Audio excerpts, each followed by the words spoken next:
time for a prologue, a podcast prologue. There's been an ongoing situation that our listeners are not aware of that has been affecting our podcast get-togethers. And I think it's something that's happened to both of you. We're having a neighbor dispute. Every time we come over, she doesn't listen, right? So. Oh, I don't care if she does. If she does, if you are listening, stop fucking leaving notes on people's cars. So, also, your parties are too loud. The across the street neighbor, if you park in front of her mailbox at Sunday, say it at 9 p.m. on a Tuesday, she's like, no, it's a less aggressive note, but it's always a note handwritten, taped to your driver's side window that says, please don't park in front of people's mailboxes. Amy made such a big deal about it, saying people's. Amy's like, just say what you mean, my mailbox. Mailboxes. This is my mailbox. This is a Atlanta city street. I'm not aware of any laws that says you can't park in front of a mailbox. There are no laws saying you can't. And now I do know that if you are parked in front of a mailbox at mailbox time, the mailbox people will not leave your mail. Yeah, and that's annoying, and I wouldn't do it. But we're not parked in front of the mailbox at mailbox time. Yeah, and I don't plan on leaving I've never left my car here for 24 hours, 36 hours. So. No. She's just being a butt. So every time I drive over, I was thinking about this morning, actually. So Haley has a different revenge fantasy every time she so comes over. I finally capitulated. I was like, I'm done getting notes same. on my car. She can win. It's fine. I don't know why I'm so afraid, and I am generally a fearful person, so that's probably why. But last night, actually, I was thinking about mailing. So I like to mail postcards. I like to. I was fantasizing. In a nice way. Yeah, generally, I like postcards are my love language, but I want to send her a postcard that says, "Dear neighbor, for Christmas, we hope that you stop being so passive-aggressive and a control freak about your mailbox parking situation. Love the neighborhood." But then I was like, well, they're gonna think it's Lori. But I think it would be better if you sent her a postcard from the neighborhood saying, "Thank you for telling people not to park in front of all of our mailboxes. We appreciate this representation." Can we write that right now? and then for like a brief moment, I get peace. She's also one of those people that has a fucking sticker on her mailbox that says, "Smile, you're on camera." And Oh, it's like, God. That pizza. I'm surveilling you as you park in front of people's mailboxes. Other fantasies I have include taking the note that she writes and then sticking it on her mailbox with just no and a heart.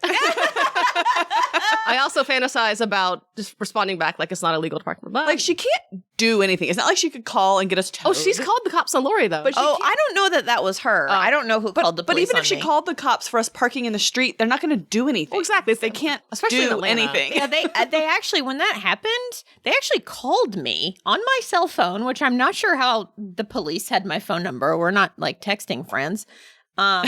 But yeah, I had parked in the street because We got called on you. Yeah, the people next door were having some, I think, tree work or construction or something done. And so they'd asked us to park in the street because we share a driveway.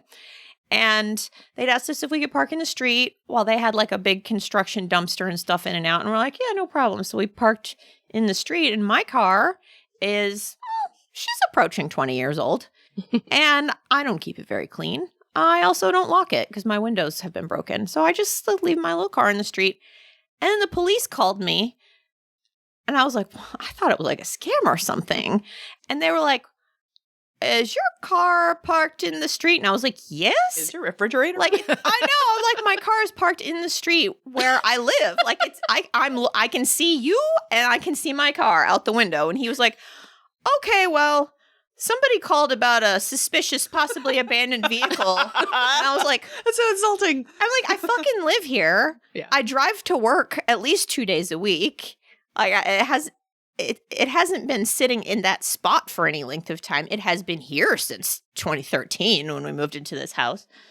And that's when someone called the police on me. But now that you say that, maybe it was her. Yeah, and then what did the cop say? Oh, he was like, Okay. yeah, Who else he was would like, it be? okay, well, I Of course was like, it's her. I was like, am I doing anything wrong? He was like, no, your tag's up to date. It's I can clearly see you live right here.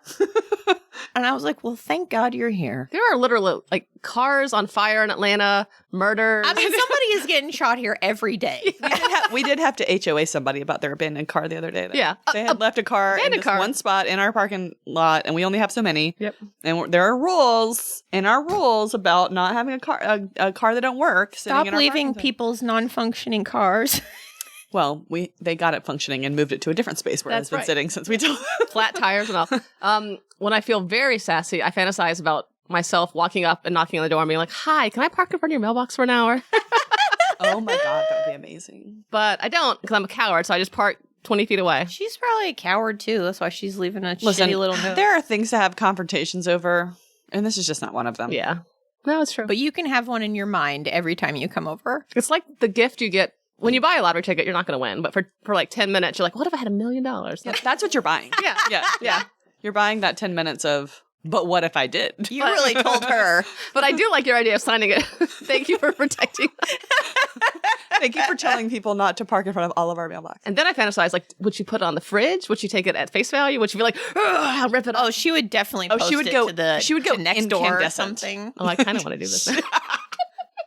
You're just going to have to, I don't know if she really has a camera or if she does where it is. You're going to have to like park 2 blocks away and walk. Well, I think she does have a camera because she's very, she's Johnny on the spot. with She's notes. just sitting in there watching, and as soon as your car rolls up and then you walk away, she runs over with a note. yeah, I could mail a postcard from anywhere. So That's true. Okay. That brief aside, Mhm. That done. was a not so brief prequel. I invite people to send me your revenge fantasies on this neighbor. I want to hear from everybody about their most petty neighbor crap that's happening. It's happening right now to you. Like, what do you stew on every day that nobody would give a crap about but you? I don't care what my neighbors do. Like, I mean, I care, but I would never do anything about it. I guess. None of my neighbors really do anything that's irksome except for, well, She I'll who keep not be that to named. myself. Yeah, both of you have some pretty incredible HOA stories that will not be publicly We'll have a different disseminated here. episode about HOA stories. HOA girl. I have an HOA. I can- Maybe that's our April Fool's episode. If you don't have an HOA, you can park your dirty old car anywhere you want. That's and true. then the police will just call and go, I don't know, it seems fine. Like it's a bag left in the airport. There's a suspicious car. Is it going to explode? Oh, yeah. Kevin just reminded me that the police officer said that whoever called said it had just been sitting there for 2 weeks, which if it had, yeah, it hadn't been because I told him I drive it to work twice a week. So at minimum, it is moved twice a week. But even if it had, I live here. Yeah. And it wasn't in front of her mailbox. It was like, No, it was like a little down. It was not in front of anyone's mailbox. I do think they are allowed. Well, we could talk about that. Why don't we just make this a podcast area? Oh, it's a Festivus podcast. Oh, yeah, area. I got a lot of problems with you people. And then we can have feats of strength. Mhm. My friend Brittany used to have a Festivus party, and for feats of strength, they would thumb wrestle. Oh. Isn't that cute? Hi. Hi. Hey there. Welcome to Hugo Girl, the podcast that Amy just rescued, where we read Hugo award-winning novels and sometimes other things. And today is not an other thing, except for that very long introduction. Today is, what's this book called? A Deepness in the Sky by Werner Vinge, rhymes with dingy. Just the one deepness. Mm-hmm. I'm Lori. I'm Amy. I'm Haley. Let's do it. Let's see. What do we got going on here? Any housekeeping? We have a couple of just nice little notes. We've heard from a few people who are new to me.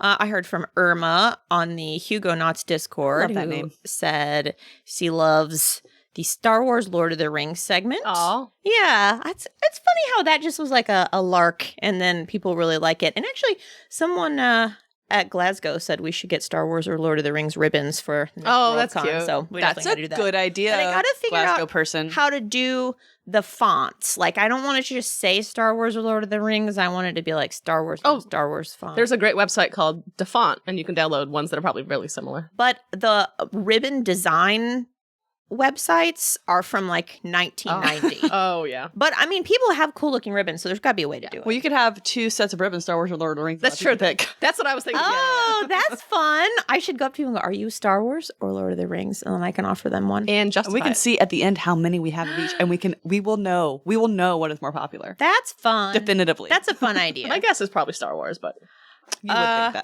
think that. Okay. And then we also heard on Blue Sky from new follower Cave Toad. It is incredible. All one word or 2 words? All one word. Blue Sky is very welcoming. True. You can be an amphibian as long as you can type. You can be on Blue Sky. Cave Toad loved our Red Mars episode and says that they have fallen down a Hugo girl rabbit hole. Oh. And I thought that was nice. It's deep. Someone is. told me they thought the Red Mars episode, I can't remember who said it, I apologize, but someone said they thought it was our funniest episode. Oh, that was Damo. That was Damo. That was Hi, Damo. Yeah. Okay. So for today, we read A Deepness in the Sky by Werner Vinge, the sequel to, the prequel to, but it was published after, A Fire Upon the Deep. And I'm going to attempt to do a brief plot summary. Oof. It's not brief. It's also filled with holes. This is a Swiss cheese plot summary.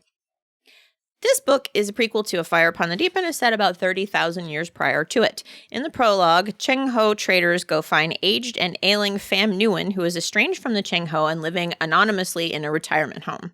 Then we flash forward to the Cheng Ho's journey to the on-off star system, a very literally named system in which the sun turns on and off at regular intervals.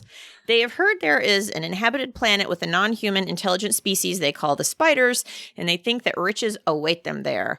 However, they are not the only ones at this party. They run into the emergents who are part of the emergency, which maybe should have been a red flag. The emergents pretend to be nice, but then they unleash a mind virus on the Cheng Ho and kill or enslave many of them. I'm not sure why they did this because it seems like it caused a lot of problems for them too. Anyway, the emergents and the Cheng Ho are marooned on a big diamond asteroid in the on-off system where they have to make it work until the spiders catch up enough technologically to help them resume space travel. Or at least that's the story that the evil emergent leader Thomas now tells everyone. Down on the spider's homeworld of Arachna, we follow the adventures of a spider Einstein named Shirkaner Underhill, a Princeton man. Shirkaner is inventing things left and right to try to make their planet habitable during the on-off star's off periods so that they don't have to keep crawling underground and going dormant for 200 plus years, and sometimes also sneak and massacre each other while they're sleeping, which is not very nice. Unfortunately, this leads to the spiders being on the precipice of a world war, which now and the other evil emergent leaders see as an opportunity they can exploit for spider world domination. But at the last second, or maybe a second or two after the last second, now is thwarted by none other than Pham Nguyen himself, disguised as a bumbling blowhard Pham Trenley, his Cheng Ho allies, and a secret human spider alliance. The end. Yeah. And then there's 17 mini endings. Yeah. Or as Amy's father would say, a nice pat. Well, he calls it a satisfactory ending. Because when you wrap up all the threads, Yes. and you aren't left wondering about anything. Yeah, and Amy said that to me last night before I had finished reading it, and I was like, I've invested 7,000 hours of my life in this book. I have earned a nice pat ending, but then when I got to it, I was like, okay, guys. Like, it's very pat. Yeah. Like, it might as well have ended with, like, a group wedding. Yeah. But anyway. Okay. Anything anyone wants to add to that? No. Not as of yet. I struggled to summarize. Okay. Goodies from Goodreads. What do we got? I liked one from PS Extreme, gave it 3 stars. And this is just an excerpt. It just has that book report completed at 2 a.m. on the day it was due feel. Man, it really does at the end there, doesn't it? You're like, whoa, and then this happened. I had 2 short ones. Darius said the quality of this novel is very low. He was focused when he wrote that. And then James says, this is a book with some fun world building, unfortunately let down by a single tragic flaw. Yes, I am afraid to say the author is a libertarian. Oh, I saw that one. So the bad reviews were by and large very long and thoughtful. So long. And I was like, somebody give me something snappy here. Yeah, what's some so humor? I I had to take a scalpel to get mine. have a good sassy 1 star from Jeremy. Garbage. Complete trash. The zones of thought is a complete lie. A total fabrication. Does he know what he was reading? They're in the slow He thought it zone. was like a brief history of time or something. Like, it's literally fiction. Fiction is It's not even mentioned once in this book, a book about spiders who dress in clothes and drive cars and refer to each other as people. Why even fuck around with a spider bit if you're just going to make them humans of another name? And don't even get me started on the nonsensical character arc of Fam. Dude's been a laser-focused heel for centuries, and then you castrate him like this? Ooh. My beautiful boy, look at what you did to him. Trash, trash, triple trash.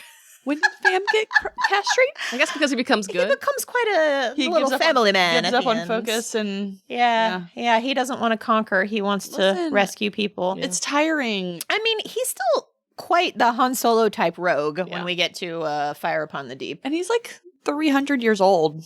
I mean, He's got to give be the man a tired. retirement. He just needed a good woman, guys. Yeah. He just needed the love of a good woman. Mm-hmm. And somebody to tell him no, which one of my talking points is why didn't Sura just tell him no instead Right. of wasting Working her with whole him life and under then- seeding the universe with their offspring and then being like, I have enough votes to outweigh you. As we discussed, I do appreciate the Bene Gesserit Plans within plans within plans. of Sura and her seeding of the universe and treachery, etc. Just to win a vote. One thing that I don't super know how to work in, but I want to mention at the top before we really get into general discussion is the singularity issue, because Werner Vinge was very into that, and he wrote an article about it. Right? Or- Well, I think he popularized the use of the term. I'm not sure that he invented it, but I just pulled a little bit from Wikipedia because I thought it was interesting, and also it helps explain a thing that I'm never able to remember. The technological singularity is a hypothetical future point in time at which technological growth becomes uncontrollable and irreversible, resulting in unforeseeable consequences for human civilization. The concept and the term singularity were popularized by Vinge first in 1983 in an article that claimed that once humans create intelligences greater than their own, there will be a technological and social transition similar in some sense to the knotted space-time at the center of a black hole. That's a quote. I don't know what that's from. And later, in his 1993 essay, The Coming Technological Singularity, in which he wrote that it would signal the end of the human era as the new superintelligence would continue to upgrade itself and would advance technologically at an incomprehensible rate. He wrote that he would be surprised if the singularity occurred before 2005 or after 2030. So tick-tock.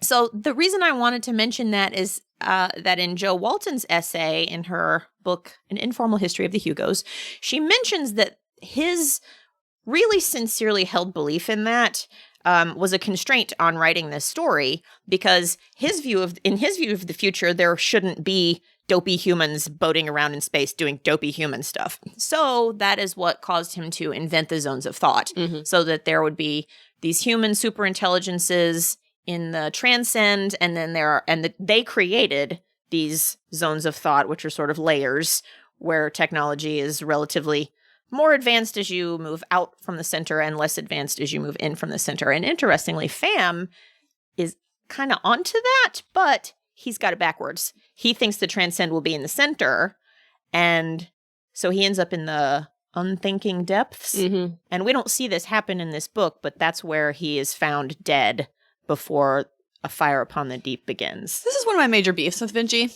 is that we don't see it happen in this book, and we don't see it happen in A Fire Upon the Deep. Like, he puts so much important stuff off stage. Off camera. I was Yeah. thinking like a collection of little short stories.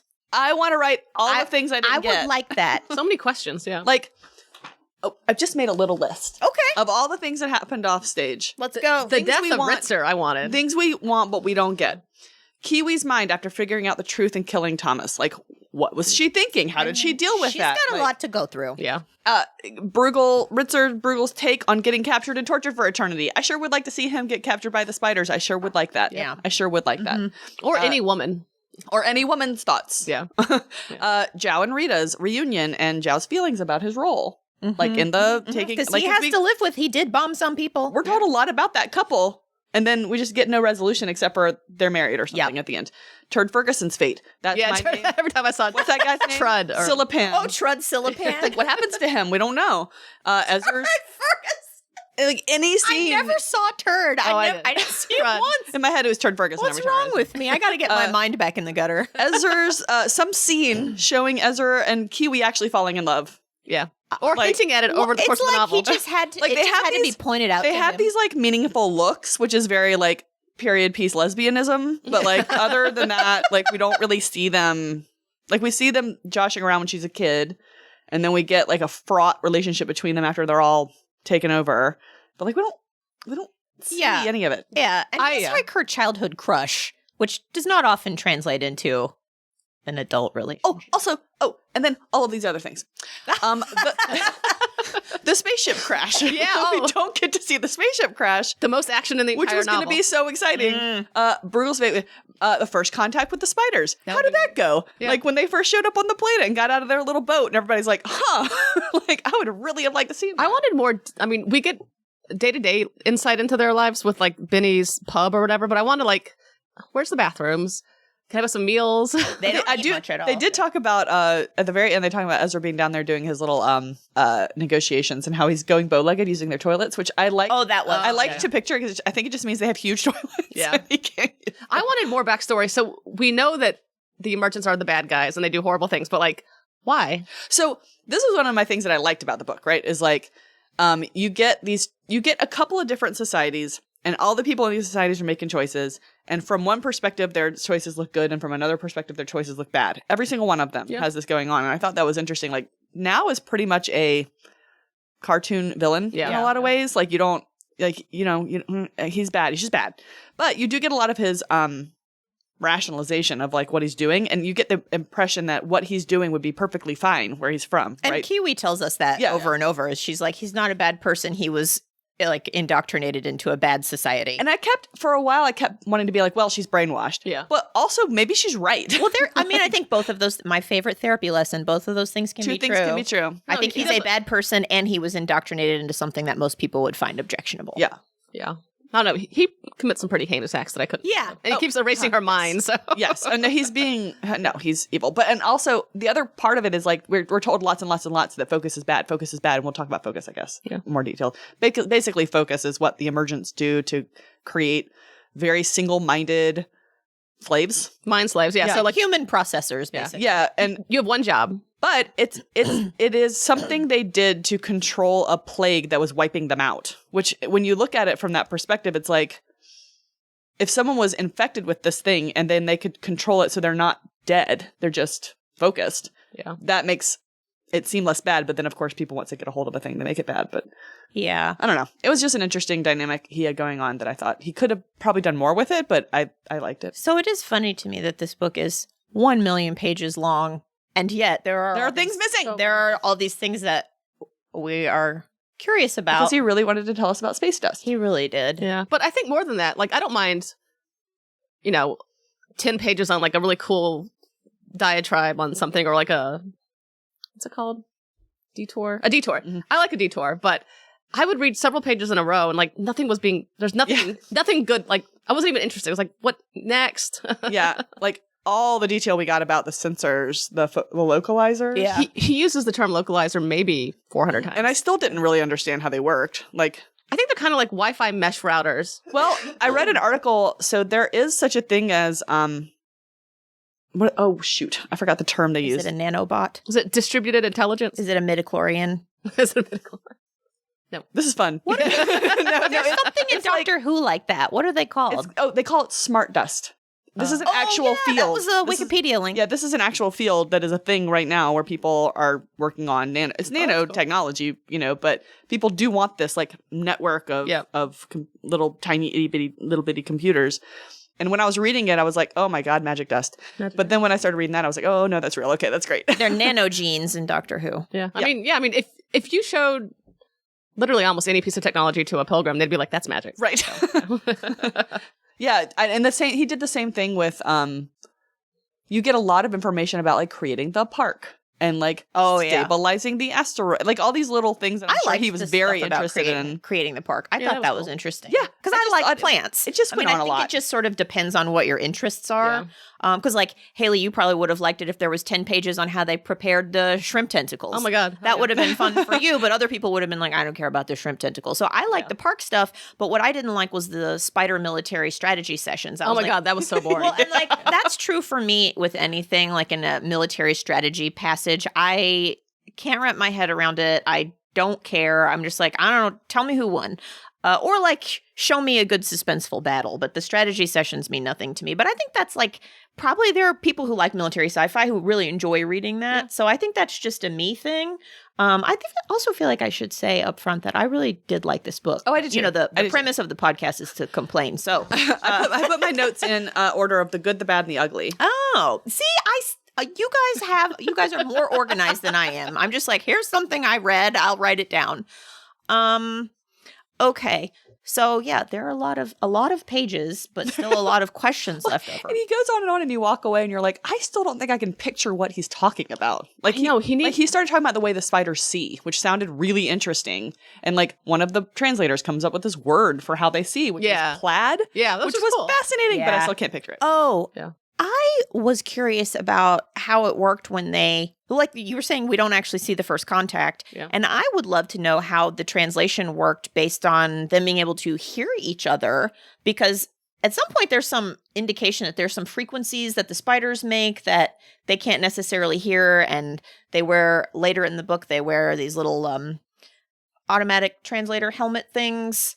So I was curious about them being able to hear each other, and then about humans being able to like produce spider phonemes and stuff. Like, how did all of that practically work once they were on the spider planet? Yeah, I got the impression during the negotiations, at least, they were using some sort of like iPad to like talk for the spider, like talk to the spiders in spider noises. This is where we need. And then that dude was standing there translating out loud what the spider was saying. But I agree, it's not really clear. Yeah, I wish that the concept of this book was written by Ursula Le Guin from like a so you could learn about the spider culture in a way that made sense. So. Yeah. I read mixed reviews on, so like the conceit that he uses for us to kind of like the scenes of the books that take place with the spiders, he's basically telling us the story as if it's being told by one of the translators with the humans. And so the translator with the humans is grafting all of this human stuff onto the spiders as she's translating and like creating these like, who knows how much of it is real and how much of it isn't. That's what I wanted to ask about, because I was like, did they drive in cars? Did they go to church? I got the impression that they did. They had vehicles. They were going around. Yeah. And they had religion. And I think all those broad strokes were true. But like naming the city Princeton, like giving them all these cute little hobbit names. Yeah, I was definitely picturing like a spider with a monocle and a top hat driving around in a Model T. Right. And I don't think that's what it was, but I think that was part of her job as a translator, is making it something that the audience can digest and process and, humanize them for better or for worse. But had she not done that, I don't think it would have ended the way. I don't know if she had an option not to, because they couldn't see them yet, right? Yeah. They were only getting video or audio feeds.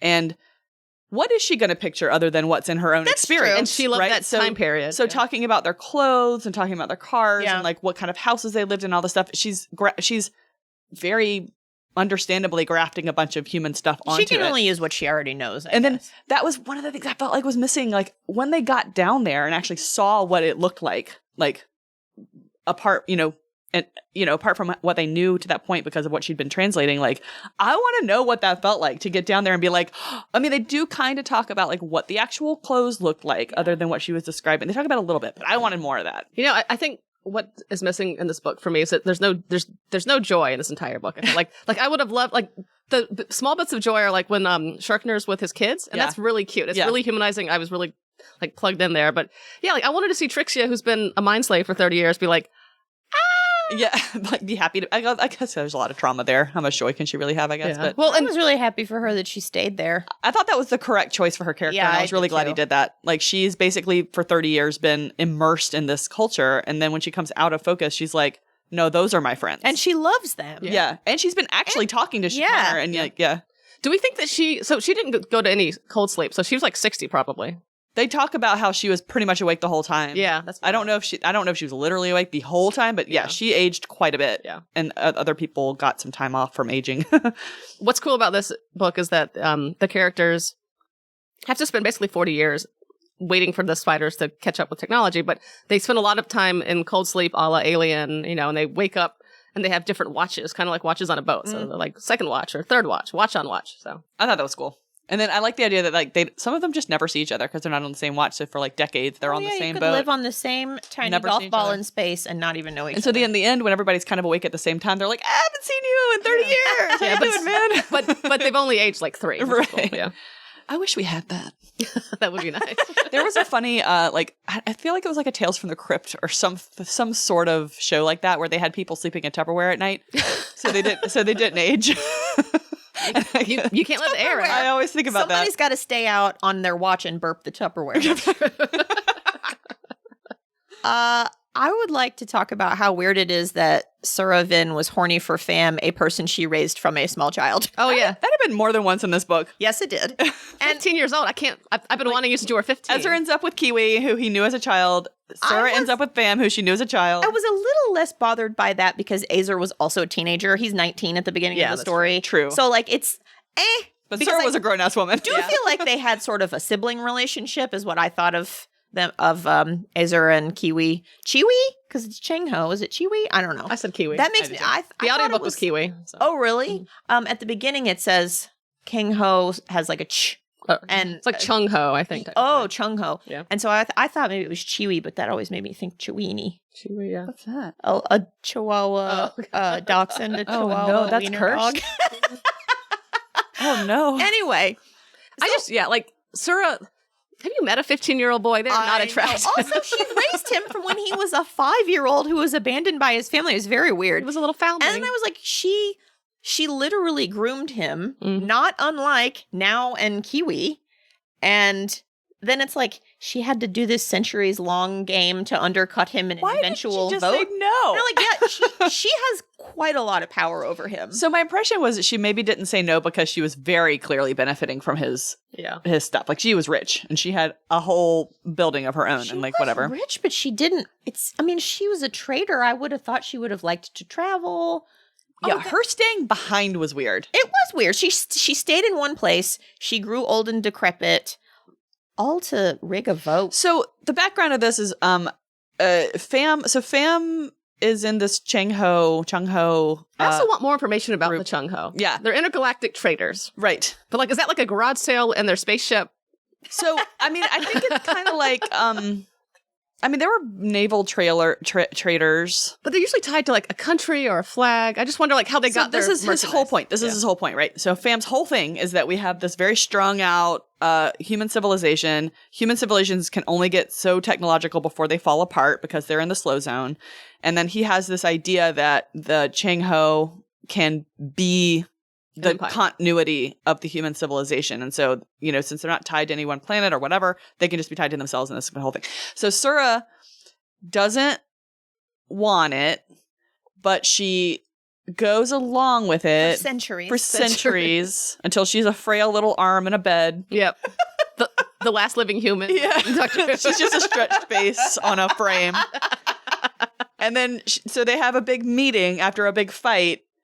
And she basically is like, so we're not going to have the vote. We're going to tuck you away in a ship and send you off. And that's pretty much that. And then he's like, okay. I guess. It's so strange. Can y'all explain, because I didn't get this in the book. I was confused. I have lots of questions. How does Fam get to on-off star as Fam Trinley? Like, at what point? Okay, I can help you with this because I was confused. So I don't know how long ago I read the prologue. Maybe it was 4 days ago. I don't know. But apparently I read the I had to read it 3 times. Prologue, and then, as Amy put it, I was mind wiped. Yeah. Because I did not realize until the book said Fam Trenley is Fam Newen. I didn't know it was him. I was just like, well, I could see a lot of people were probably named after like Fam John. Newen. Yeah. Or, it's like a family, it's a popular name. He's a hero.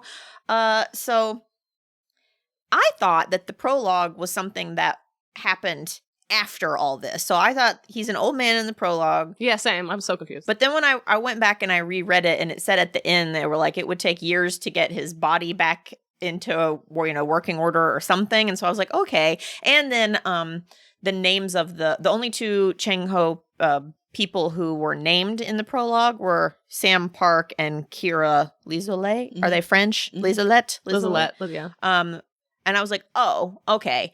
So it's them. And they went and got him youthified him, and then he was in disguise as Famtrin. I think you only really get clued into that when they're about to get attacked by the Emergents, and it talks about Trimley being on the bridge with Sam, but he has all the separate stuff that only he knows about and Sam knows about, and that was when I was like, oh. And some people were. Okay. I remember maybe Azer or someone. And nobody understood why this old guy was on the bridge. Guy so much, like he seems to really value his opinion, even though he's a doofus. So I think he rescued him from the old folks' home, squirreled him away, patched him up. Mm-hmm. To what end, though? He just wanted Fam to come with him because they used to work together. So Sam, so before. When we get that whole story about Sura betraying Fam, Sam is there and he's like, I'm sorry, man. I'm going to stay here with my girlfriend. My grandniece? My great-grandniece? Family. Yeah. It was definitely family. Yeah. I wanted chapters that had like the date so I could, because they jump around hundreds of thousands a year. Yeah, my that would have been helpful. That would have been nice. Yeah. My impression was that Sam just felt guilt and wanted to go find him and re-include him in the life. Yeah, he was his friend, and he think he just wanted him, and he wanted to make amends because and Fam's a real smart dude. Yeah, true. I would also want him on my boat as long as he liked me. Yeah, I don't want him machinating against me behind my back. No.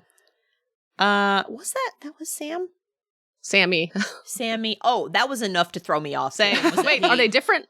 Oh, no, they're the same. They're the same. Oh, the same with calling Ezer and Vin at different points. I was just like, who is this man? Also, it's confusing to me that, and this happened in Fire Upon the Deep as well, where he will refer to a person by their first name and by their last name and by a nickname, and I'm like, I need you to pick one. Mm-hmm. Or you could every single time say, Kiwi Lynn Lisolette. Yeah, I'm fine with that. Kiwi Lynn Lisolette. 1 million times. Her whole name. You know, I discovered while researching this book that Benji was a math professor by day. And I think that explains a lot about how and he was in computer programming. Yeah. So time. I think, like, I deal with engineers at work and they don't think about things the same way as we do. So, yeah. Yeah. He's just, and I think it's clear because I don't think he really gets how human emotions work. Well, even like painting a human depiction of Anne, we don't get like, you're 300 pages in before you learn she has red hair. And just like small things like that help. Which maybe it's a be careful what you ask for situation because he's so bad at describing what the people look like. That's true. But we're usually like, why do we have to know that she is slender? But he does throw slender in. He does love thin women. This is true. but like you don't really get like what these people. Even like Fam, like, did he have dashing, cute hair? He has black hair and a smoky complexion, which I was curious, like, is he gray? Yes. But then in Fire Upon the Deep. Okay, so this is one of my many soap stuffs, because this book is filled with soap should we wait? stuff. No, we can just do an early soap stuff. Okay. There's enough to go around. We know that in A Fire Upon the Deep, he's sort of been rebuilt out of spare parts. He is himself, but his body has been cobbled together over jumbled up body parts that this AI thing found. They talk a lot about how he has red hair and it is so startling. Oh, yeah, that's right. Because no one has red hair. He's got fucking Anne's scalp. That is Anne's hair. Because they talk so much about how rare red hair is. Yeah, He's wearing He is wearing his dead lover's scalp in A Fire Upon the Deep. That's so gross. Incredible. It is. But when I figured it out, I was like, oh. And I told Amy about it last night and she was like, no. And I was very convinced that, and I was very convinced that I was like, that might have had red hair. That is Anne's pelt, madam. I was like, I'm going to take a picture of this book. I'm going to highlight this book. She sent me the receipts. I did. I was very pleased with myself for finding that little nugget. What do you guys think about Runkner? Is the H silent? Is it Hrunkner? It probably wouldn't be silent. I think they said Runkner on the audiobook. Oh, in my head it was definitely Hrunkner. I think it probably is Hrunkner. Like, why would there be a silent letter when they're like naming this? I don't know. Anyway, are we mad at him for being kind of a trad? No. For me, I actually appreciated about him that he had enough self-awareness to understand that he was culturally indoctrinated and that he could never completely let go of that, but that he made the conscious choice to work against it. And I was proud of him for that. It reminded me of macro versus micro racism, where people have these grand thoughts about a race, but then on like an individual level, like they just, it doesn't matter. Oh, see, I think that's. I mean, there's still going to be like little micro things that come into your. Yeah, he definitely microaggressed victory. I mean, you're not perfect, but like how people can sort of not justify exactly, but just not apply their sort of grand overarching idea about a race or a people or a religion or whatever to their individual connections. Yeah, I think that he does better than that because he takes global scale actions to undercut the thing that he was indoctrinated to. Yeah. Because I still think it's extremely harmful. Like someone's got this internalized thing. It's driving you. Like you can't know what is driving you when you've been indoctrinated to something. You can't always know and you can't always act against it. And so the thing that I like about him is that he's really trying to act against it. And then it is still part of him, which he acknowledges, and he microaggresses Victory, and then she like punches his eyeball out or something. Can we talk about that? So I didn't quite understand where her anger came from. I think it's because he said something about it's not their fault. He was like, they're good kids. It's not their fault that they were born out of phase. And she was just like, and that was when the kids were still missing. So she was wound pretty tight. And I think that was probably not the time to say, like, it's not your kids' fault that they're such freaks. Like, that was a bad time to say that. I guess I didn't understand that from what he said. I guess my problem was I didn't understand. I did not see the microaggression in what he said. Oh. I thought he was actually just expressing sorrow that they got got. Yeah, I mean, I think he was doing both.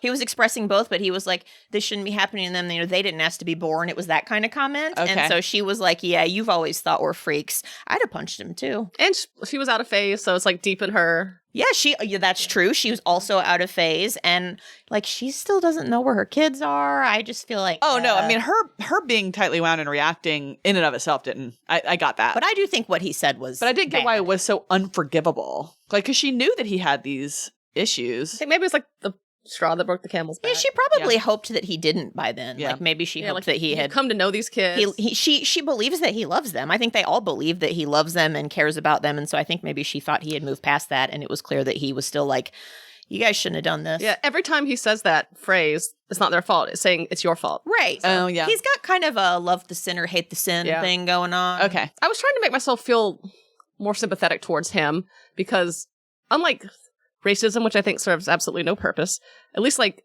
having kids in safer times is like more productive maybe, but it's still just like be nice. So by way of background, on the spider world, it's long-standing tradition that children aren't born until right before they go into the deepness, I guess. Or no. I couldn't figure it out. There is some correct time to have kids per society, basically. And Shere Khan, our main spider guy, and is married to General Victory Smith, who is okay. And then the kids that aren't born at the correct time are called out of phase, and they're shunned. And Victory Smith is an out of phase person, and Shere Khan marries her, and then they have a bunch of out of phase kids. And so very much on purpose. It's very much set out to have it. It's the equivalent of like being born out of wedlock in 1850. Yeah, and I also thought it was kind of like how but they say that like the kids don't have souls. When the only person who says that is Honored Pedure, who I think of as Increase Mather. It's such a weird that kind of name. I pictured her as a spider version of the mean lady from Harry Potter and Pink. What's her name? Dolores. Yeah. But just a spider version of her. So my kind of bigoted zealot. Yeah. My impression of Hunkner was that he was kind of a Vinji stand-in, like wrestling with changes in society. Because this is in the 90s, or it was a little bit later. It was maybe turn of the century. Maybe. It was like 91, this was right? 99. This was published in 99. Okay. So there was a lot of stuff going on, and I think it was a little bit him wrestling with some stuff too. And I don't ever want to be mad at someone for wrestling with something. Yeah. Like that's how progress is made. It made me realize how because I couldn't make myself like think that having a kid out of phase was bad, but some person, being born out of wedlock in 1850 ruined a child's life and put shame upon the mother. So it's all culturally relative. Well, the example I gave her that what I was thinking about the whole time was when, how women, when they have kids later on, there's a higher chance of like the kid having Downs or something like that. It'd be as if society said, if a kid is born with Downs when you have them, when you are a geriatric mother, that kid is bad. I think people do say that. Yeah, they do say that. And they blame the mother. And they very much blame the mother. Yeah. So that was kind of what I kept thinking about. Yeah. Just with that. What you just said, Amy, reminded me of a quote that I highlighted, but then I didn't put in my notes from toward the end of the book when when Shirkaner's guide bug is injured. Oh, the guide bug! And he wants to take the bug. The helicopter crashes or whatever, and he wants to take the bug. And Thract says, "It's an animal, sir," because he's just trying to save Shirkaner. And he says, "It's an animal, sir." And Underhill chuckled, delirious. "That's all a matter of scale, Colonel." Oh. So Thract took off his outer jacket and made a sling for the bug. I'm a bug too, Spider. It's like a three-body problem. We're all bugs. I do like how on this planet they have spiders, you know, that aren't people. Addercops, right? Or- Yeah, addercops or whatever they're called. That made me think of Stars in My Pocket, where there were the dragons, and those were like wild animals, but they were also quite similar to the family that the main character had, the non-human family. Yeah, so like these kids that are born out of phase are basically they keep comparing them to those spiders. Yeah, they're like wild animals because Yeah. they'll just breed anytime. Yeah. Also, yeah. It's also like a three-body problem because they have to like dehydrate. Oh, I kept thinking about I dehydration forgot too. to write that down. Yes, Yeah. I was thinking about a lot of different books while I was reading. That reminds me. So they have these periods of like 30 years where the sun is out and the grass is green, things are great. And then there's 200 years of the sun being gone and there's snow in the atmosphere. Are they asleep? Are they? Because I recently learned that bears hibernate, but they don't just stay asleep for 3 months. I thought they did. They don't. They just like have slower metabolisms. So what do the spiders do down there in their deepnesses? My impression was they got into some kind of body of water and froze for I just thought they 200 years. Same. went, But I don't know. hibernated. Yeah, I don't Yeah. know. Because there's all the talk about what happens to... So there's those 4 people who go at the end of the Great War. Yeah, it's They're Runkner Yeah. and Shirkaner and Victory. And so I they think make it somebody. to A Deepness to protect themselves from the 200 years, but there's like nerve damage because they're not in quite the right type of situation. And my impression was they were trying to submerge themselves in some sort of something. Oh. And it wasn't deep enough, or it wasn't the right temperature, or something was going on. And so they got damaged. Yeah, I wanted more details about their hibernation because they would have kids before going into the hibernation. And so like a little baby is like frozen for 200 years. Do they not do anything? Are they like in stasis? Yeah, my impression was they were, Yeah, 'cause but they don't talk about having like dwellings under there. But they must Yeah, wake or up at food. some point because they do have food down there. Oh, they do? They have Okay. food down there. They are clearly teaching their children down there. Oh, that's true because they 'Cause- talk so they're about. alive. So they must wake up at some point. They do talk about preparing and having stores and stuff. Huh. So my Yeah. guess is they come awake at some point after the sun relights, but it's still not livable, and Yeah. so they have a while before they can go up. Oh, okay. That I don't know. This is all Yeah. Again, like more details that would have Again, been in these 800 pages, things that we 2 did not pages find on out. Yeah. I mean, deepness is in the title. It is. So I guess you have to have your kid after the sun relights. That kid grows up a bit in the deepness, and then when you come out, they're an adult. Yeah. And that's why when you see kids running around, it's weird. Yeah. It's like there shouldn't be kids here. They should all right. Be, They should all be grown up. Interesting. Yeah, I was trying to figure it out. Like, I thought perhaps if it was considered cruel to have a kid at a particular period of time because their childhood would be Great in the sun? I think you think you'd want to have kids in the sun, right? Yeah. Yeah. Yeah, I couldn't figure out what the schedule was. I don't know. Yeah. This is all pure Right speculation. in. Help me understand. Yep. Let's see. This book uses the term ziphead as a pejorative term Oh, for it's people that terrible. are focused, but like hundreds of times. Ziphead this, ziphead I that. know, and it's entirely too close to a real slur. So, but then, as Amy pointed out, they are politely referred to as focused persons. Focused at the end of the person book. at the end. Persons of focus. Persons with focus. Can we talk about women? I have. Yeah. I mean, my feminist favorite and misogynist moment are stacked, so we may as well like spread it out. Well, I kind of just wanted to talk about. I don't need to talk about. Well, okay. When he's talking about the spiders, the female spiders get to be fully fleshed out humans. Yeah. Without a bunch of trauma. But the human women don't. The human women are like they're described like Kiwi is the best example. I think she's described as this pretty badass person, but then the entire book we have to deal with her being raped and mind wiped and etc. And like multiple characters that we don't meet that are constantly being raped. Yeah, like and that mind one wiped that and she killed. trades with. We understand that she eventually goes and becomes whatever this guy's plaything or whatever. And then Trisha, she's very smart. She's a good translator, but she has to be enslaved the whole time. Like, what's going on there? I wasn't too bothered with it while I was reading it. And then after I was thinking about it for the podcast, I was like, why can he give all this agency to the spider females, but he can't to the human females? That is interesting. I mean, I guess we should be thankful that some female characters get fleshed out, but like, it is weird that It's so strange.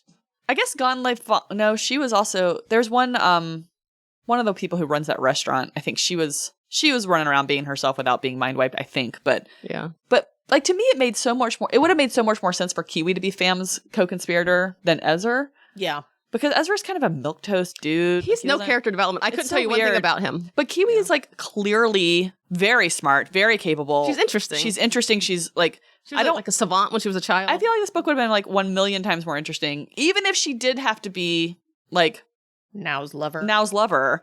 You know, having her slave.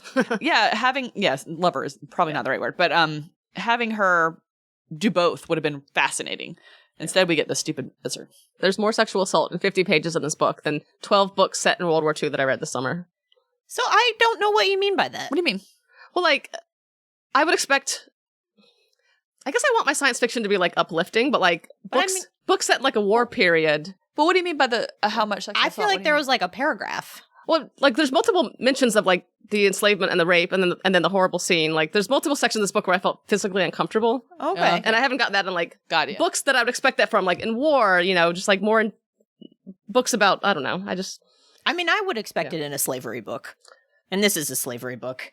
Yeah. I guess so much of the sexual assault is sort of, it's like a lot of this book is off stage, right? There is one very specific rape scene. But I have receipts. It's just, I believe you. Yeah, it's like brought up several times. I'm just like, why'd I have to keep reading about this in a science fiction book? They repeatedly refer to Ritzer's whole thing was definitely rape heavy. But like every time, basically any time that I saw Kiwi and now, like I was reminded of it. Yeah, just like that's true. That's true. Because she's not consenting, not really. No. Oh well, she can't. Yeah, she doesn't know that, but she can't. Right. Yeah. Like she might think she is, which is weird, but she's not. And it is very upsetting. I in a way, a weird way, I was more upset by the whole focus thing than I was by the sexual assault for whatever reason. They're both upsetting. But they go together. Yeah. I guess they go together, and like it is a lot. And I mean, so Kiwi's whole thing is that she's being groomed by this guy now and controlled by him. And she will, they're in this cycle where she'll figure out what's going on and then he'll wipe her mind and she'll reset, basically. And this happens apparently many, many times. And the thing that she's finding out is that he murdered her mother. Right. P.S. Why did we keep a video of that? Why keep a video of all of your misdeeds? They're torturing her. Oh, they want her to find it. Oh, okay. Or something. Yeah. And I also think Ritzer just sort of gets off on it. Like, absolutely. Someone else could find it, though. I mean, they seem not to care. Yeah. But if they have the ability to mind wipe people, then why would they care? They're very effective, but also they seem they're cartoon villains. Yeah. So like, and it's the same kind of thing that leads cartoon villains or villains and other things to like divulge their entire plan right before they kill the hero, and then the hero doesn't die, and then he knows everything. It's kind of that same deal. It's like a Scooby-Doo kind of thing. Yeah, there's just like a chunk in the middle of this book where it's just like, Kiwi's story is really upsetting. It is, and I think the resolution of it. No, there isn't a resolution of it. It gets short shrift. She shoots his penis. Yep. And which is like, I mean, I get in some ways it's satisfying. It's also very on the nose. Yeah. She shoots his penis, and then she shoots him, and then like really the next time we see her, she's married to Azer and has babies, and it's like, okay, that's a lot of PTSD she's got to work through. But I wonder how much she has to work through because she's gone. Like, body keeps the score. I don't know. Sure. I'm actually not sure I believe that. And she was becoming, he said every time they mind wiped her, she would get a little less like she bounced back really well because she is some kind of genius with like supernatural resiliency. But he did say that she would more quickly start to like get upset about things and kind of teeter on the edge and need another mind wipe. So all of those things happened to her. Yeah, but yes, I am not trying to discount that at all. No. But I like Trisha makes it very clear she remembered everything. Like when she was focused, some of it didn't like matter to her in a weird way because she was so focused. But the volume was lower. Anne knew exactly what she had been doing for the last like however many years. Like she knew she had been working for the enemy. She knew she remembered all of this stuff. So I wonder how much Kiwi had to work through, I guess is my question. Like we don't know how much she actually remembers from what was happening to her. I mean, I think just knowing the fact of you were knowing quote unquote lovers with the person who murdered your mom. I think just finding that out is probably plenty. Have you guys read about this French woman Oh, yeah. That's actually, now that I'm thinking about it, it's kind of like that. Like she knows that this has happened to her. She doesn't remember. Yeah. She doesn't remember it, but it's still something she has to grapple with. Yeah. Maybe it's kind of like that. Yeah. I think what I meant too is that we have to use trigger warnings on this podcast more than I would expect. And like the other books that I read in my waking life, I don't really read about stuff like this. Yeah. Maybe I'm very discerning about what I read, but like I'm always continuously shocked how many times sexual assault is used as a plot point in these books. So. Oh, yeah. So. Yeah. And I was reading a review that was like, what I ask myself, she was saying like, what I ask myself when I come across. Are you about to read it? I have it right here. Go for it. And this was a person named Steven, so I'm going to guess that this is a male identifying person. Oh, I thought it was by a woman. Okay. Maybe it was a different one, because it's a good point, and it was something I hadn't considered, and I think it was well put. By chapter 23, it is established that the Chung-Ho are defeated, enslaved, and at the mercy of the emergents. Vinji did an excellent job of showing this to me as a reader. What is also established for me is that the head emergent podmaster, that is a funny word, podmaster is a truly horrible person since he tortures and murders people for his own selfish ends and was lying to the main female character I mentioned before in order to have her as a sexual partner. As far as I could tell, the rape was used to further hit home these two facts, which, as you can probably tell, was just not needed for me. I already knew these facts and did not need rape for further proof. Yeah. So he was saying, whenever it's in a story, I ask, like, do we need this? And he, his answer in this is no. And is it egregious or not? Yeah. I think that, a writer can put whatever they want in their book. And for me, I felt that revelation was handled in a way that to me felt responsible, but I certainly think people can differ on that. And in the larger scope of the book, do we need these constant reminders that, Ritzer Brielle is like a joke villain. Yeah. But do we need these constant reminders that he's got a freezer full of body slaves? I don't know. But yeah, I felt that Vinji actually, to the extent he was going to have it, did it pretty well. At least there are 2 times we actually see it happen. Like there's one scene between Kiwi and Now where they very clearly start to initiate sex. And then there is the rape of her mom. Everything else wasn't described, which I was really grateful for. Like it wasn't like he was constantly like making us read like actual scenes of rape, I guess. He doesn't, but he says things like, oh, I decided not to make her my body toy. And it's just like little things like that. I was just like, like bam, bam. So the crazy thing that happened during this particular scene where we see Kiwi see the video of her mom being raped and killed. Kevin and I were driving back from Sandy Springs for Hanukkah dinner. And I was like, man, I was driving and I was like, man, I shouldn't be wasting this commute time because I had read on the way up there. Yeah.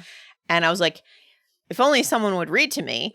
And I guess Kevin had enough beers where he thought that was funny. And he was like, do you want me to read you? And I was like, yes.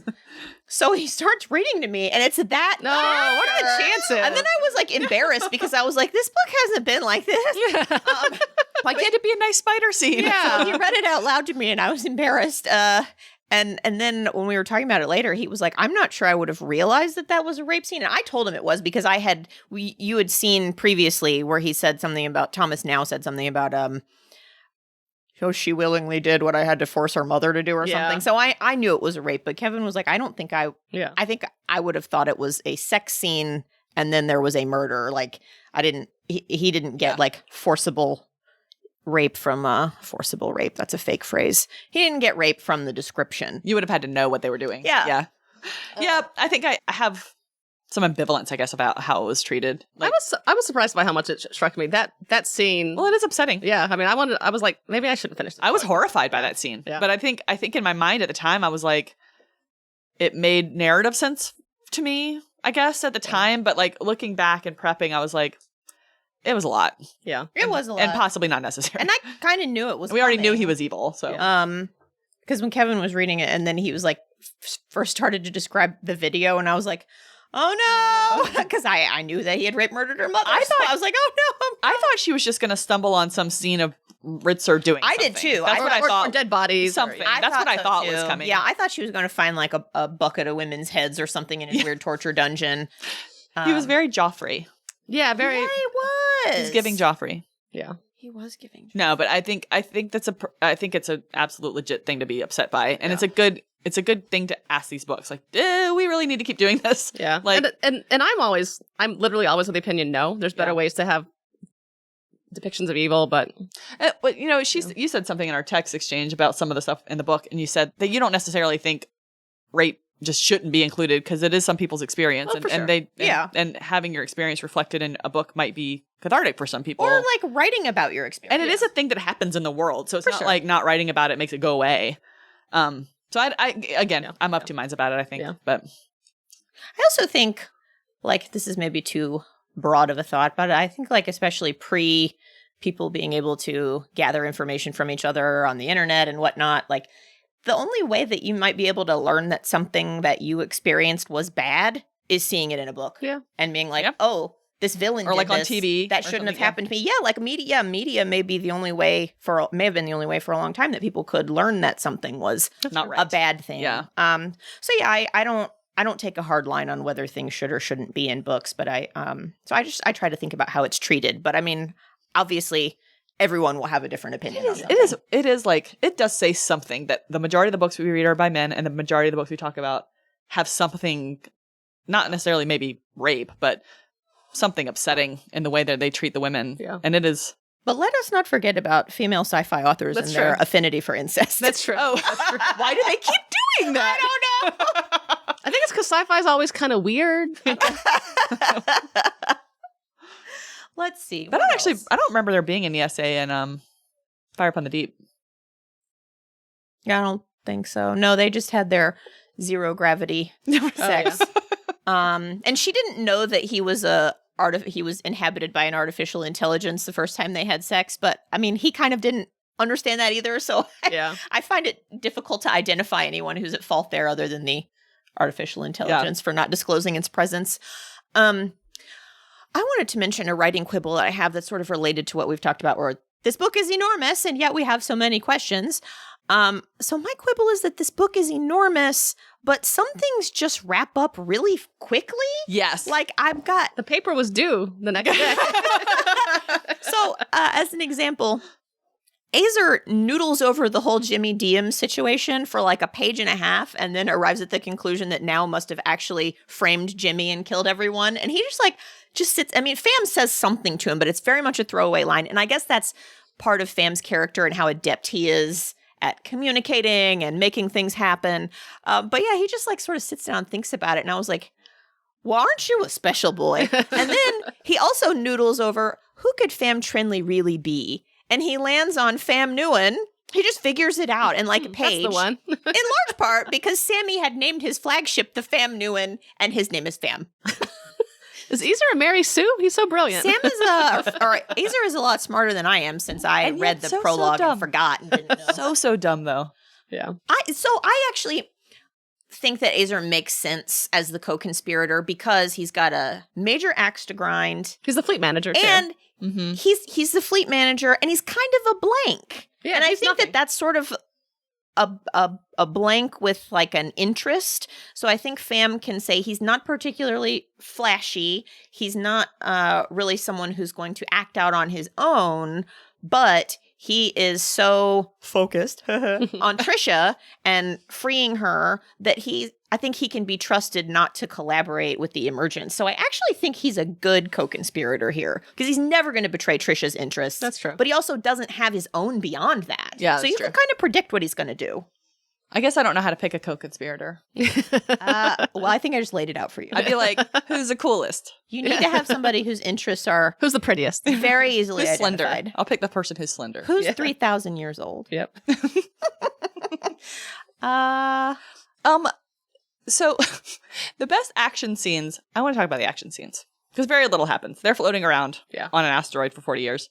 So we have the spaceship crashing and we have the flooding of the park and then like the bombs and stuff, which I think are all the action-y bits. He blew all of his word budget on that floating of the park. So I was just like, is it still flooding? Jesus Christ. the flooding of the park was fascinating. It was fascinating and silly. So like they have this park that's like in zero gravity, but they've stabilized this lake in the park using these sensors. And Kiwi. And then Focused persons. Pham in his little rebellion undoes it, basically. So the water in the lake is sloshing around. Water gone wild. It's so fun to think about. I actually really liked it. And in the park, there are flying kittens. They're flying kittens The flying kittens. that don't give a fuck. I love them. Here's what can I say what I thought was going to be the thing that tips Kiwi off? So as I was finishing this last night, I was texting Amy as there was each plot point. I was like, because I knew she had already finished it. Yeah. So we get to the part where Tomas is such a he's such a like Jafar kind of, where he's just I don't know. So he calls Kiwi. First of all, he's going to trick Kiwi into coming and rescuing him from not being drowned by the floating lake, and Kiwi's father is there. And so they beat Kiwi's father up. And then they're like, Azer beat up your father. Look, he's all beat up, to try to prompt her to come and get them. And I'm like, you could have just been like, me and your father are about to drown. Like, he didn't actually have to beat him up. And he was even like, I think we beat him up a little too much. I wanted to be able to fix my park. And it's just so stupid. It's another one of those times where I'm like, I think that you've overshot your goal. Like blowing up the Cheng Ho because you want their stuff, but then you blew up all their stuff. And now you're stuck on a rock. The guy is just like, better at interpersonal manipulation, I think, than he is at actually like grand scale attaching or reaching his goals. So he says this to her, and then he was like, "And 2 of your kittens drowned." And I really thought that was what was going to tip her off, because the kittens could fly, and I really thought she would be like, I bred those kittens myself to live in a park with 0 gravity water. Yeah. I made sure that they can't drown. And I was like, this is going to be such a good reveal, and I'm going to feel so smug that I guessed it. And then no, it was just like a man told her. Yeah. A man was like, Ezra's like, you won't remember. She's like, I remember. I will remember. So that's another thing that wraps up in like 3 sentences where he's like, he's a bad guy. And she's like, he is a bad guy. Blah, blah. And then Thomas now is just dead. And I was like, I wish that Joan had edited this. I was thinking because I love Snow Queen so much. I love Snow Queen too. I wish they had co-written it. Yeah, like his idea. Snow Queen. They weren't together anymore. Oh, do you guys? But they stayed friendly. I think they did stay friendly, and I think they shared an editor, even though that was the guy she ended up marrying. Yeah. Ooh, maybe that's why. Oh, there's T. She got the good editor. He got the one that's like, no, put it all in. No, more. That. Can you add 200 pages to this? She was like, I think female readers will react really well to this. Definitely send that to the press. The other 2 major things that happen off camera that you don't see are the death of the maybe death of General Victory Smith and Hrunkner. Oh my God! We never find out what happens to them. And Underhill, Chicaner. Yeah. Are they alive? Are they dead? We don't know. He's in A Deepness. It's really old. Yeah. And then this is going to be a spoiler, but the entirety of Shirkaner's counter lurk, which I think is great. It all happened up. We don't see any of it, and then suddenly he's like, "Da ha ha!" I've been talking to Trisha for a decade, guys. You guys thought I was playing video games, but really I was talking. Which I love. I love that, but. I think even if you know the twist at the end, even if you go back and read the book, like part of the fun of a twist for me is then going back and reading again and being like, oh, you could see it. You can't. It's nowhere. Nowhere. I spoiled myself because I knew I had a lot to read and I wasn't sure I was going to make the deadline. I did. But so I knew the twists and I still was confused by them and it didn't make sense. Like you were like, oh, the reasons why that they're depicted as humans will make sense. And I got there and I was like, I'm still like, did it really happen? That was explained a little earlier. Well, it's like the last 100 pages, but it was like towards the end. I mean, the book never ends. Yeah, but I mean, listen, yes, there's plenty that he saves until the last 30 pages. I wanted to talk about, so at some point, the humans are secretly influencing the technology of the spiders, and they use names like Tom Lurks a lot. And I said, that's like making a screen name like Joe is not an alien 69. Like, Tom lurks a lot. Lurks a lot. Tom lurks a little. I don't know. Why lurk a little? I do like the Battlestar Galactica moves at the end where they're like, oh, the network's compromised. We have to use these telephones to contact each other. Old Morse code. Great. And I do also like that fact that that Brent and his dad and all these people have to put on these like helmets to talk. Videomancers. Oh my God. I want to see that so bad. The spiders wearing their little spiky helmets. I did try to find some art of the spiders because there's not a lot, but there's not. Yeah. We need calling all fan artists from the Hugo community. Yeah, we need more deepness art. Yeah. I want to see that lake. Could you tell me again why they have the spinning pile of rocks? Did they get it from the planet? So there were 2 asteroids there when they got there, and they brought them together so they could live on something. Okay. And then they went and got a bunch of stuff from the planet and just stored it there. That's why they have the short. How horrible is it that some of the focus persons, their job is to like carve into diamond? Oh my God. That's their only job, just for fun. To carve the Frankish orc? You mean Anne? Oh my God. I love it. So great. I have a stray thought. The nonstop references to Uncle Alan are so funny to me. Who's Thomas Uncle is Alan? Uncle Alan now. Oh, And I would Alan. always now. say, Uncle Alan, Uncle Alan. It made me think of in Game of Thrones when Cersei's like, Uncle Kevin. Yeah. And it just like it takes you right out of it. Like, you hear me name Kevin. And I know there are a lot of other familiar names in this book, but for some reason, Uncle Alan in particular just made me go, I like that.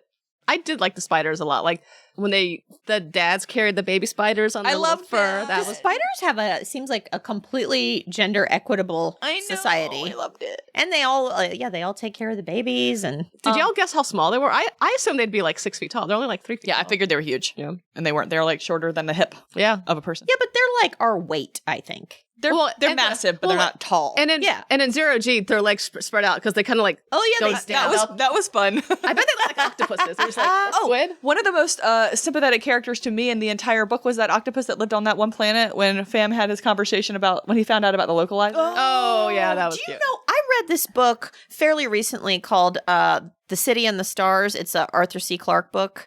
And that creature is in that book. Really? Aw, Like, there's that's cool. no way that's not the same guy. It's like some sort Octopuses of are smart. betentacled aggregation of a bunch of little things, and then they into a guy, but he's like a pet. He's like some human intelligence's pet, and he's kind of infinitely old, and he contains some histories, but he's not really his own intelligence, but like you can go talk to him, and he lives in the pond.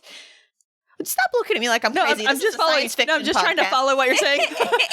I have no idea what my face is doing. Amy looks right now like Amy Poehler looks on the episode of Parks and Rec where what's the guy's name when he does his filibuster? His Star Wars- Patton Oswalt. Yeah, Patton Oswalt does his Star Wars, and then the filibuster. Sarlacc. A beat. But back, I don't know if Anyway, it really reminded me of that, and I will die on the hill that I think it's got to be. I was having like 25 thoughts while you were talking, and one of them was I was trying desperately to remember if that octopus came to life as a person during this book, and I just forgot. No, it's just like watching them from the pond, trying to figure the out thought what I had everybody is. was when you were describing it, it was like it reminded me of Monty Python's like octopuses and lakes are no basis of democracy. Ay.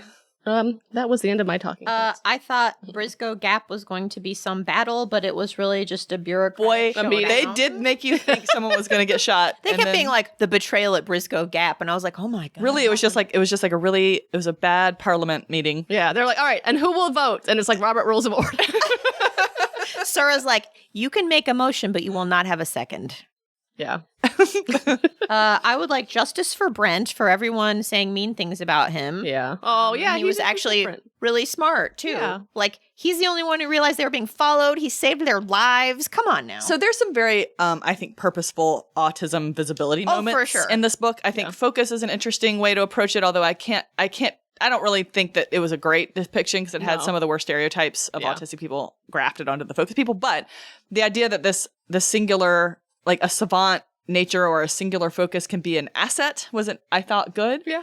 And then Brent, I thought, was a much better depiction of it just generally. Like he had a lot of sensory things. He had lots of, like, he had a lot of stimming that he did, but he was very loyal, very smart, astute about a lot of things that people just didn't understand, and I thought that was really cool. Yeah, he noticed the things that no one else did. Yeah. That were like life and death things. Yeah. Oh, I love the scene when they're in their skyscraper cell and he was like, someone's coming because he's pancaked flat. And they're like, look at Brent. He's just given up. He's just pancaked flat on the floor. And he's like, no, actually, I can feel these vibrations. I know who's coming. And I was like, fuck yeah, Brent. Yeah. But the thing that I wanted to see happen for him was a little bit of validation. Yeah. And maybe him being like in the military and the Nepo baby strike team. In the Captain Von Trapp family singers.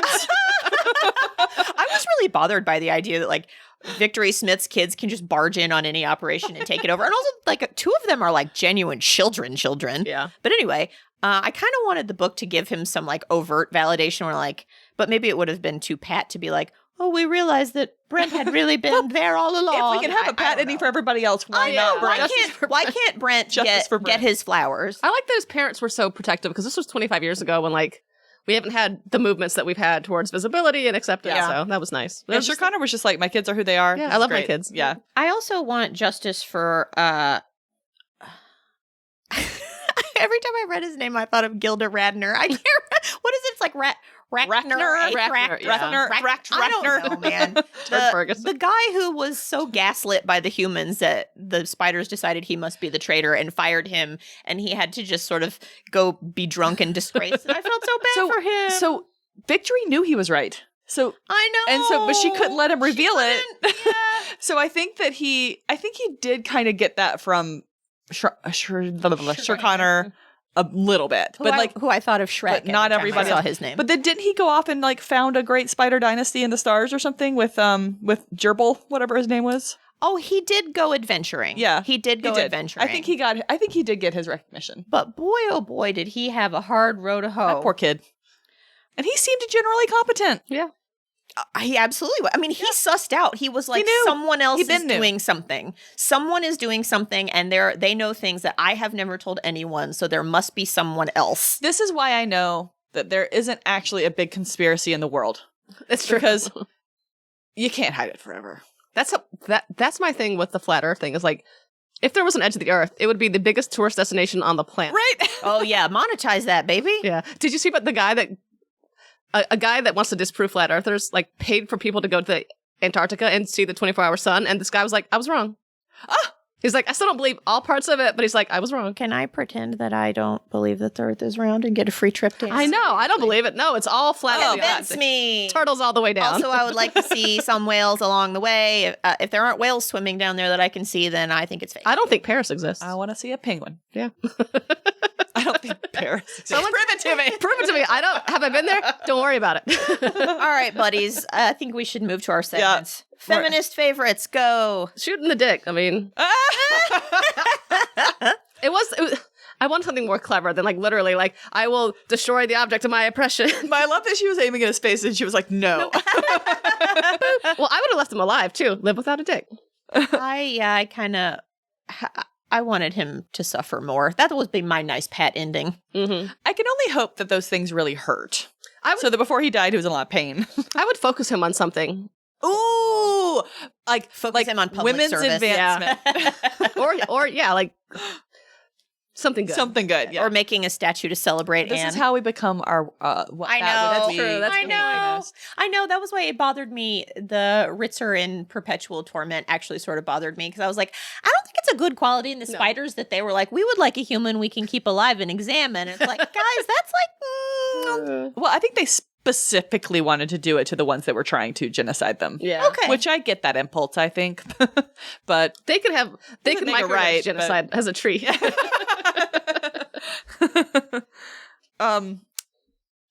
Feminist favorite. I liked General Victory Smith. Yeah, her supportive husband who raised the kids, and how she can just go be herself and he doesn't need to diminish her, and just her like leaning on her weird husband. Like first thing, I just loved their little family. I like how much they like each other. Yeah, I always like a good relationship depiction in these sci-fi novels. I was sort you don't of get them that often. For another shoe to drop with them that like she was using him. Or they just really loved each other. I was like, oh no, they actually were just like, we're two kind of different, extremely genius people. Let's be different geniuses together. Yeah, and I like that these men just carry these babies around in their fur. That's awesome. Cute. And their little eyes are popping out, and they have to turn their heads to see it. It's cute. Cobblies riding around on a cobber. Oh, my Union Cobber meme. I laughed so hard when I made that. I was crying. So adult spiders are called cobbers by other adult spiders, and the babies are called cobblies, and I think that's adorable. And y'all both just knew that episode of DS9. Yeah. Okay. That meme, especially like in recent years with a lot of union. It was a deep cut. Okay. I was like, I know memes. I don't know this one. So when we were talking about how we sort of read it, and Amy was saying that she read it to mean adult, and I was like, I kind of read it as like fella, guy. Yeah, it's like and so this then fucking I guy. was like, what's a quote I can think of that just has man in it that I could replace with Cobber? And then I immediately thought, he was more than just a hero. He was a union man. So I went and got that It's funny though. Meme of Miles O'Brien. It's a joke is best when it's explained.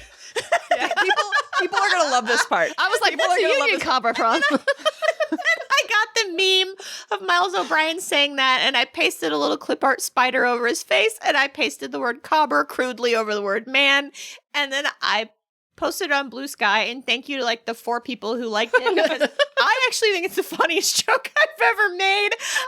Tears were rolling down my face, and Kevin was like, "What's so funny?" And I was like, "I'm gonna explain it." And fortunately, Kevin actually laughed pretty I thought it hard, was funny. even though I explained it like I just did and took 5 minutes. I gave you a laughy face reaction. Well, you got it though. Yeah. I'd have to explain it to you. I knew that it was from something. I just wasn't sure what it was. Yeah. And then you were like, oh, it's this. And I was like, It doesn't matter. There's some appellate court opinion that I remember reading in contracts in law school that hinged upon a joke. And I remember the judge, I can't remember who it was, but I remember the judge Is it Learned saying, Hand? I don't know. Lord, It was something, the quote was something like, to explain a joke is to kill the thing itself, but here we go. Yeah. Because the judge had to explain a joke in order to analyze the case. if I had to pick a quote to use, man, I would have done, that's just like your opinion, Cobber. Oh man, One It's like this giant whole leap book- for Cobber. This whole book is like more facts have come to light. Additional facts have come to light. That's true. Dude. My feminist favorite is Anne being so ferocious that in the Emergent Legends they made her an orc. Yes. I love that. That was amazing. I want to be a fucking monster. Yeah. Misogynist moments? I feel like we've hit most of them, but the worst sentence in this is about talking about Ritzer, and he goes, and somewhere along the way, he had learned to satisfy his needs without producing an unending stream of dead zip heads. Jeez. Isn't that nice of him? Yeah. Moderation. And all things. So I have a line, which I think actually harkens back to Hrunkner and his trad tendencies, but that he tries to work against He's a them. trad wife. Yeah, that is exactly what I thought when she was like, "You trad," and I was like, "Oh, he could have a TikTok." So I think there's a foil there with Fam, who, when he's at Briscoe Gap, realizes maybe he should have appealed more to women, quote, but the prejudices of medieval Canberra still had some subtle hold on him, and Fam had never really figured out how to lead women. And I think it's not really a misogynist moment in the traditional sense. It's more of an acknowledgement of his own misogyny and how it's just still there. He has a worse line in Fire Upon the Deep, actually. He talks about women. Oh, really? I can't remember what the line is, but I remember remembering that. So I actually like that line. I don't think it's the book being misogynist. I think it's the book intelligently acknowledging misogyny and the costs of it. Yeah. Like maybe you would have won this stupid vote if you had paid more attention to women and knew how to appeal to them, and maybe if they trusted you more. So I actually And really didn't just liked that. assume Sora would just like blindly follow him wherever he So wants to maybe go. that should be a feminist favorite. I don't know. Mine was the Kiwi bait and switch.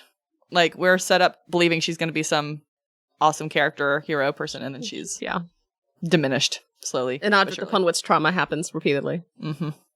Yeah. Wow. It's not really a boob description other than Oh, I have lots, Sarah's boobs touch. but they're not boobs. This is like leg talk. All right. Ah! This is Sharkner describing his lovely wife, Victory. She was beautiful. Her legs were slender, hard, curving, and every motion had an understated grace. He's a leg man. Hard and curving legs is pretty good. What else? Oh, this could go misogynist moment. Even spiders are described as fat in this world. So Amber was a large woman, and woman is used in the term to mean spider in this sense, but it's just like, a fat-phobic spider? Oh, come on. Well, dude. that's what I didn't think it was fat phobic. I thought she was just a big spider. Yeah, I just don't trust it when a man says a large woman. Well, he keeps talking about Victory and Victory Jr. being all slim and shit. So Yeah. you know what he means. Yeah, see, I don't actually remember that. How did I There's miss that? there's multiple times it's slender. a Yeah. slender spider. Thin Yeah. legs on a spider. Yeah. I mean, yeah.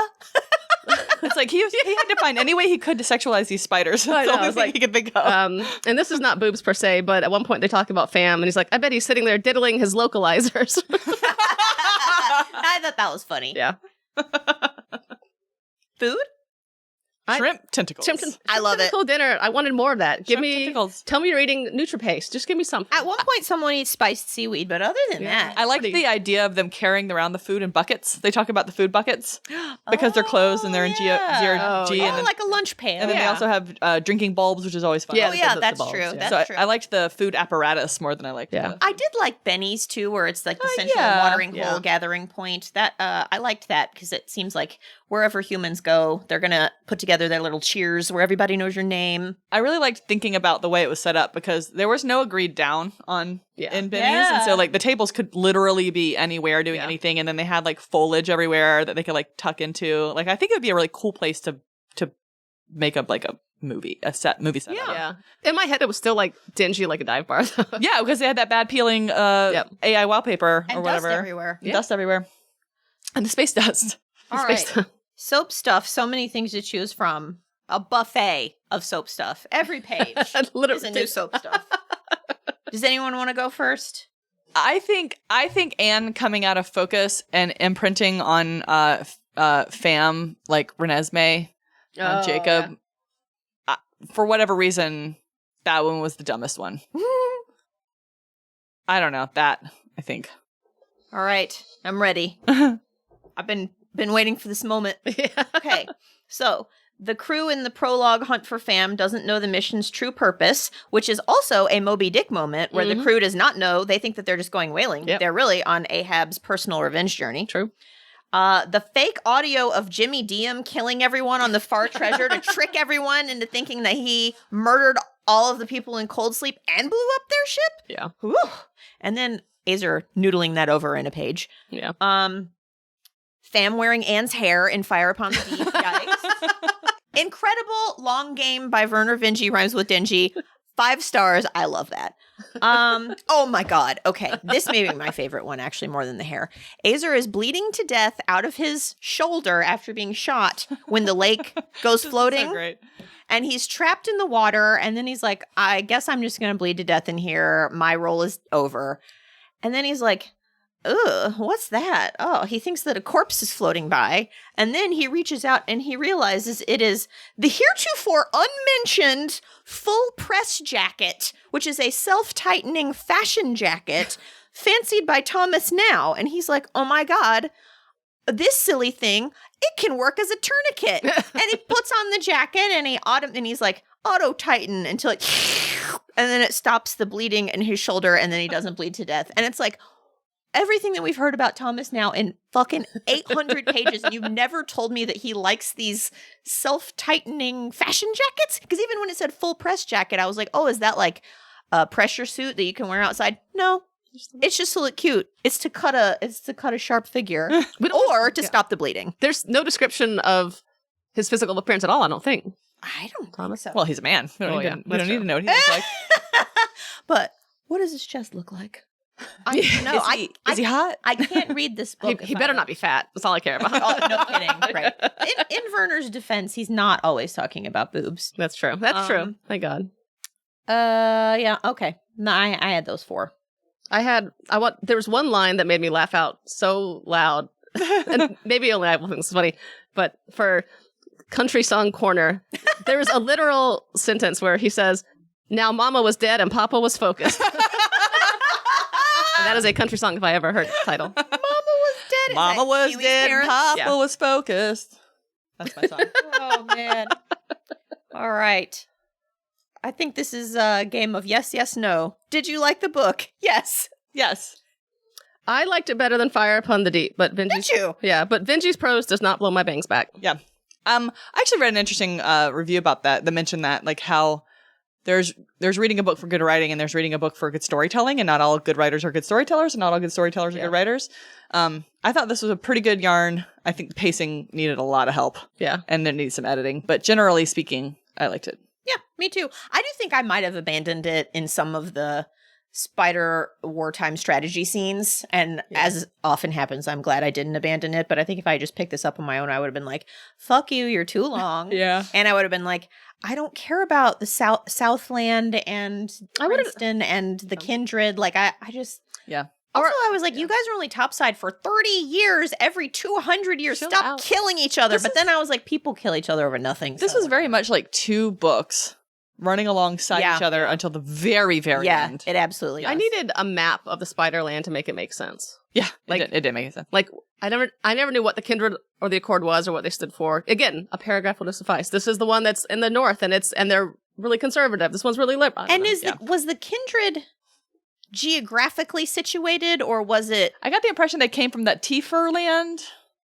Yeah. But I don't know where that is. Increased Mather was Yeah. a Tifer. And they were, and like our people were already at war with the Tiefers before. So I think, I guess I just, Our people, look at you. I'm a member of the Accord. I'm a member of the Accord. We have always been Me at war too. with the Tifa. All right. Star Wars or Lord But of we the did Rings? get that helpful graph at the beginning telling us what a KSEC is. I was just like, I'm not looking at this. Every time they said KSEC, I just read it as hour. Every time they did, I was so annoyed. I was like, you're really leaning into this time thing. Okay. Are we Star Wars or are we Lord of the Rings? I am Star Wars because of intergalactic authoritarianism. Okay. Yeah. Fair. I'm Star Wars because of starships. And trade. And localizer trade wars. midichlorians. And Yeah. Fam's kind of a Han. Aliens. So, okay. I think that the spiders are awfully hobbity. This is true. They have, one is literally named Underhill. Okay. Which is the last name. She's scooping me. Sorry. Sorry. Shirkaner's surname is literally Underhill, which is Frodo's alias Right. in Lord of the Rings. Also, Anne is a fucking orc. True. And then True. in chapter 1, Azer tells Trisha that his parents have been capitalized and in quotes, there and back again, which is the subtitle Yes. to The Hobbit. So maybe it's both. Oh. Spider. It could be both. Two things can be true. The spider book is Lord of the Rings, and the space book. That's right. That's true. Yeah, maybe the spider book. Yeah, there's one of each. I mean, Two the different spider- books, like yeah, you said. Yes. The spider book is Lord of the Rings. I am impressed. Lori has really been bringing it the past couple books with the Star Wars versus Lord of the Rings. You used to be like, I don't know. Incisive analysis. Oh, That's thank true. you. All right. Thanks for listening. Bye. Bye.